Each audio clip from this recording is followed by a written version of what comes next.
What's up? I'm Ashley Moan, Holstein Association's Communication Coordinator. Back with us again, we have Lindsay Warden, Executive Director of Genetic Services. Welcome, Lindsay. Good morning, Ashley. Today we're going to be discussing our individual awards that we honor our members with. To start out, briefly explain the individual awards that we honor our members. Yep, so Holstein Association USA has a really robust awards program. We do have a lot of awards for animals, people, and herds, things like the Progressive Breeders Registry and the Progressive Genetics Herd that we do automatic evaluation for every year, but that we do have 4 awards or recognitions that people can apply for. So those would be the Distinguished Young Holstein Breeder Award is a long-running award that we have. That's for breeders ages 21 to 40. We have the Elite Breeder, which is one of our newer awards, actually. And that's kind of what I would call a Lifetime Achievement Award, and that can be given to an individual, family, or partnership. Distinguished Leadership is given to someone each year that has made notable contributions to the dairy industry that have positively affected registered Holstein breeders. That's a little bit of a unique award for us because the person that's honored with that does not necessarily have to be a Holstein USA member.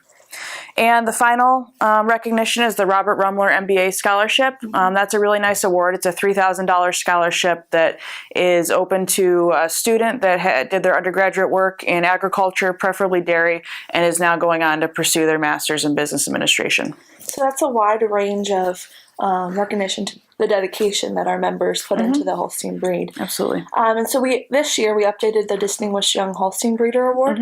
What are some of the changes that we can expect? Sure. So basically we hadn't updated the award application in several years, so we just kind of took a fresh look at it. There were some things that we asked about that weren't necessarily relevant for today's breeders, and there were some things that we didn't ask about that have become very relevant. So we just kind of gave it a facelift. We also added some more specifications in there as far as how many points each section of the application is worth, and also some guidelines on word counts. It is a longer application when you look at it than the ones that we have for the Distinguished Leadership and the Elite Breeder, but people shouldn't find that too intimidating. I would say all of the information that we ask about there can be found on things like herds, DHI sheets, and in products that Holstein offers like Enlight, your genetic herd report, young stock herd reports, even just searching on the Holstein website, and things like that. And again, the reason it's a little bit longer is this is always a nice competitive award, and there's a lot of things we want to look at to make sure we can fairly evaluate all the applicants. And one thing I'll just mention that hasn't changed is the really nice prize that comes with the Distinguished Young Breeder Award. So every year we give a $2,000 cash prize, plus we pay for up to 2 people from the farm to attend conventions, so travel and lodging for that. So we definitely haven't changed that. And this year it's in Michigan, so that's a nice central location. Yep, absolutely. And for all of these awards, the applications are on our website. And what do they do to apply?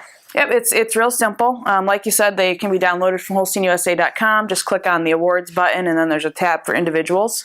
One thing I'll just mention is that none of the awards require the person to have won a state contest first, so it's really open to anybody to apply.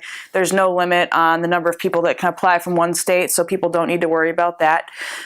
Individuals can nominate themselves, or if a group of individuals wants to nominate somebody for any of the awards, they can do that.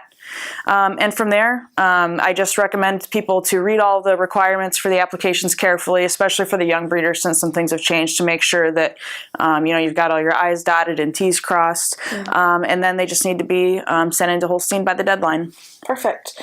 And the deadline is? Yep. So for the 3 awards, the Young Breeder, Elite Breeder, and Distinguished Leadership, we go by the postmark date. So those 3 awards need to be postmarked by February 26, 2018. And the Robert Rumler MBA Scholarship, we give a little bit longer. They have till April 15th, 2018. And the applications are online today, so people can go ahead and get started working on them. And you said the Distinguished Young Holstein Breeder is recognized at convention. Is that when the other awards are? Yep. Yeah. All 4 of these awards are, we notify the recipients ahead of time, or their family members if they want to keep it a secret to the person that was honored, but they do all get announced during the final banquet at National Holstein Convention. So it's always a nice, fun, exciting time. We do a nice presentation for them. And yeah, it's always kind of a really fun way to cap off convention. Absolutely. And again, the convention this past years in Michigan. So thanks, Lindsay, for joining us and explaining more about the individual awards that we recognize the dedication of our breeders. Thanks for joining us on another episode of What's Up. If you have any questions about the 4 awards, visit our website, www.holsteinusa.com.